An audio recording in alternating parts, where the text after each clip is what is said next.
Bienvenue dans Nouveau Modèle, le podcast sur la mode responsable et engagée. Je suis Chloé Cohen, je suis journaliste et aujourd'hui vous écoutez le 2e épisode de la nouvelle série intitulée « Une mode meilleure pour un monde meilleur ». J'ai pensé cette série de 9 épisodes comme un guide pratique pour vous accompagner à n'importe quel moment de votre réflexion et de votre transition vers une mode plus responsable. Nous ne portons en moyenne que 30% des vêtements de notre penderie, d'où l'importance de trier sa garde-robe pour y voir plus clair. Le plus simple est de faire 3 piles. Une pile avec les vêtements qu'on aime et qu'on porte. Une deuxième pile avec les vêtements qu'on n'a plus portés depuis 2 ans, qui sont abîmés, trop grands ou au contraire trop petits, ceux qui ne correspondent plus à notre personnalité ou dans lesquels on ne se sent pas à l'aise. Et enfin, une 3e pile pour les hésitations. Pour ces vêtements, il faut se demander s'ils ont une valeur sentimentale ou si j'ai envie de les réparer, les ajuster, les upcycler. Et en fonction des réponses, ces vêtements iront dans la pile 1 ou la pile 2. Pour les vêtements qu'on ne porte plus, déjà, on ne les jette pas à la poubelle. On regarde si on ne peut pas les réparer, recoudre un trou ou un bouton est accessible et le faire soi-même octroie pas mal de fierté. On peut aussi s'appuyer sur les tutoriels pédagogiques de la marque La Gentle Factory, disponibles sur YouTube et qui permettent de maîtriser les bases de la couture. Ensuite, pour upcycler ces vêtements, on peut laisser libre cours à son imagination en créant des chouchous, des cotons démaquillants lavables, des éponges ou des torchons à partir de vieux t-shirts. On peut aussi décider de se lancer dans de plus grands projets de couture. Il y a plein de patrons gratuits sur Internet. Le site de Marie-Claire regorge d'idées. Il y a aussi des patrons payants, comme ceux de la marque Make My Lemonade. Sinon, on peut toujours faire appel aux services de couturières et couturiers, soit dans notre quartier, soit à domicile, avec Tilly Couture.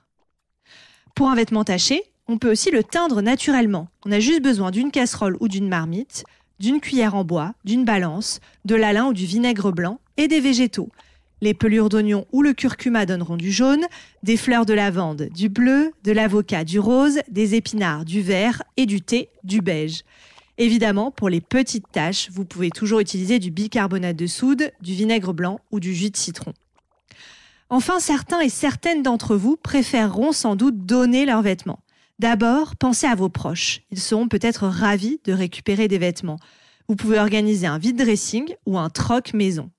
Sinon, on se tourne vers les dépôts-ventes ou vers les sites spécialisés comme Vinted, Le Bon Coin, Vide Dressing ou Vestiaire Collective. Il y a aussi le Dressing Solidaire, qui est une plateforme en ligne de vide dressing dont l'objectif est d'aider les personnes en insertion habitant l'Île-de-France à remplir leur dressing de tenue pour se rendre à un entretien ou pour faire leur premier pas en entreprise. Pensez aussi aux associations, même si elles croulent déjà sous les dons de vêtements, comme Emmaüs, le Secours Populaire, la Croix-Rouge ou la Cravate Solidaire, qui collectent tout ce qui constitue une tenue professionnelle.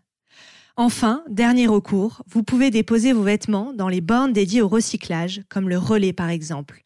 Malheureusement, sur tous les vêtements collectés, seuls 38% sont en bon état et réutilisés. Les textiles qui peuvent être portés sont revendus en France en seconde main, mais cela ne concerne que 5% des vêtements déposés dans les bornes.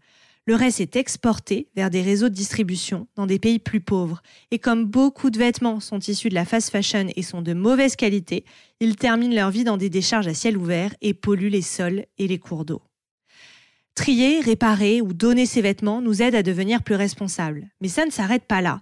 Et l'idée n'est pas de nous culpabiliser en arrêtant d'acheter. L'objectif, c'est d'avoir toutes les clés pour mieux consommer et c'est ce que nous verrons dans les prochains épisodes. Je vous donne donc rendez-vous pour le 3e épisode de cette série dans lequel nous aborderons la notion de prix juste.